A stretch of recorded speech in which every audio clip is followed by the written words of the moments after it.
liberty. You're pursuing happiness. You're doing all right. When...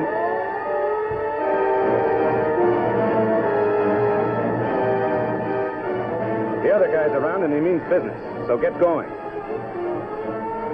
Remember, you're off base. You've just got time to save yourself. Drop whatever you're doing. Find the nearest hole and make like a mole. Pick a room in a good building, close to the ground. It ought to be airtight and light-proof as possible, with the doors shut, windows closed.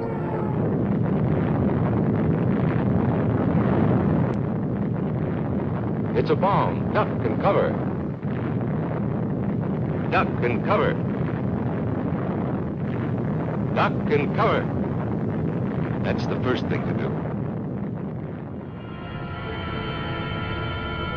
If you saw it advancing on you a mile away, you'd have about 30 seconds to take cover. Make for the nearest entrance, but be orderly about it. If you are at home when a surprise attack occurs, crawl beneath a table if it is very near, or drop to the floor with your back to the window.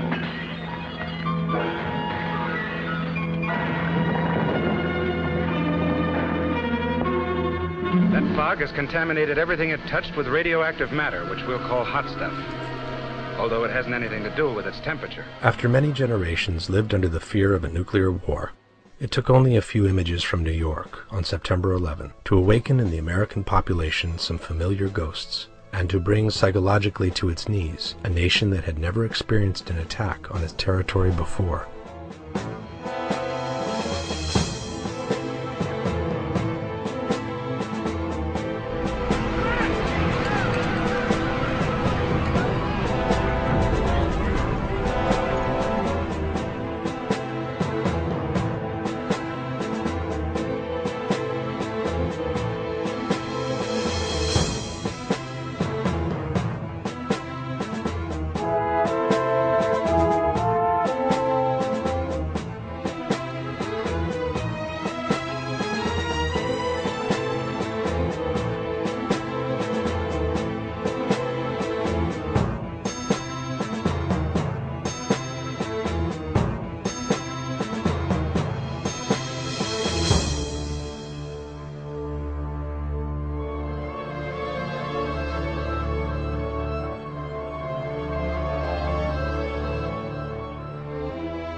Confused between the fear of an unknown enemy and an ill-repressed thirst for revenge, Americans flatly accepted a war, the invasion of Afghanistan, that had already been planned to the smallest detail. Our grief has turned to anger, and anger to resolution. Whether we bring our enemies to justice or bring justice to our enemies, justice will be done.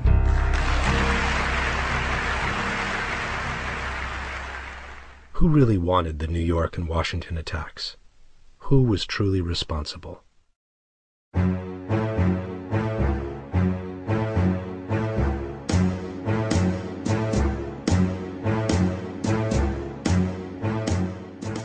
The United States immediately accused Osama bin Laden, although they never produced the evidence they claimed to have against him.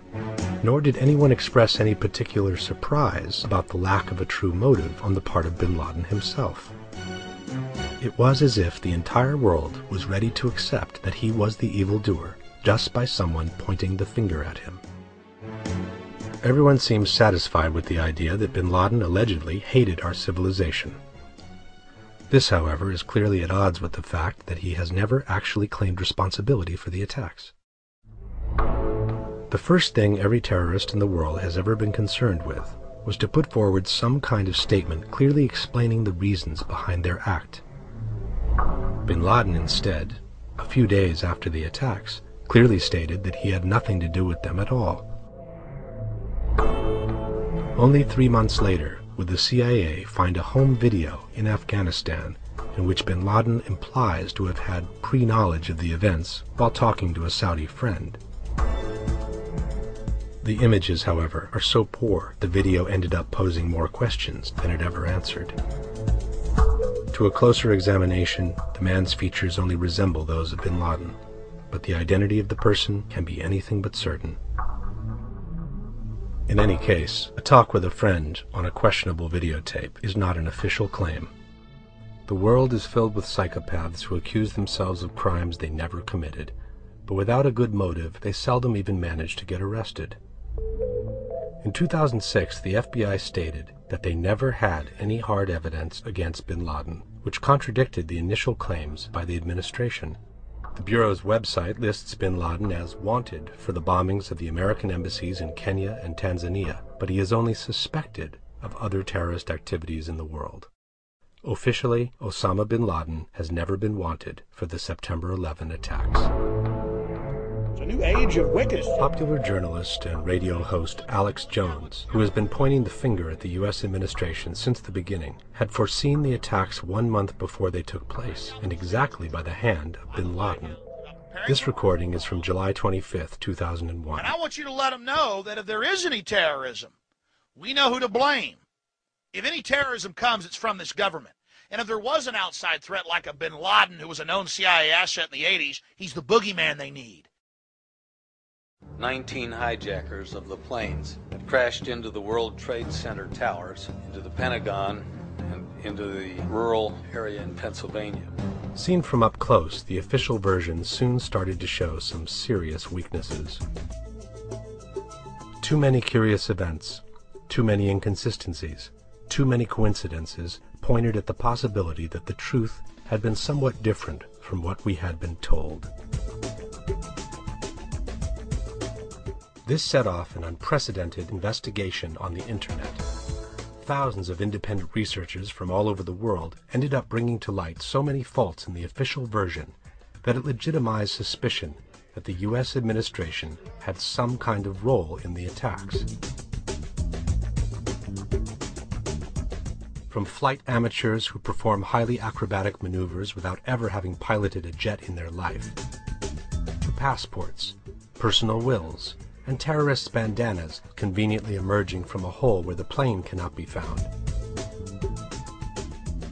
From an entire Boeing 757 disappearing in a 15-foot wide hole, to modern steel buildings collapsing against the most fundamental laws of physics.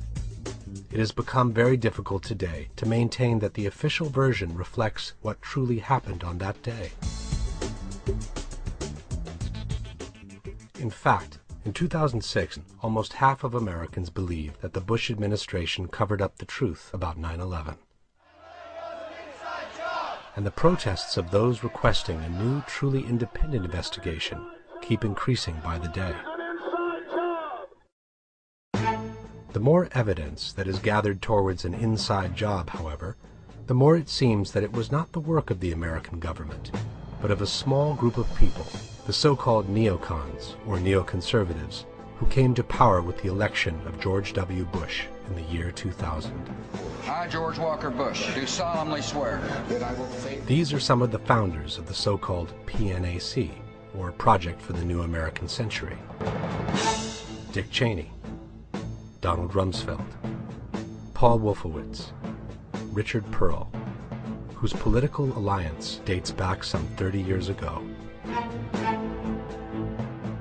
In my opinion, treason. The cabal of neoconservatives at PNAC, I think you all know what that is, who planned this war, Cheney, Rumsfeld, Wolfowitz, Libby, Pearl.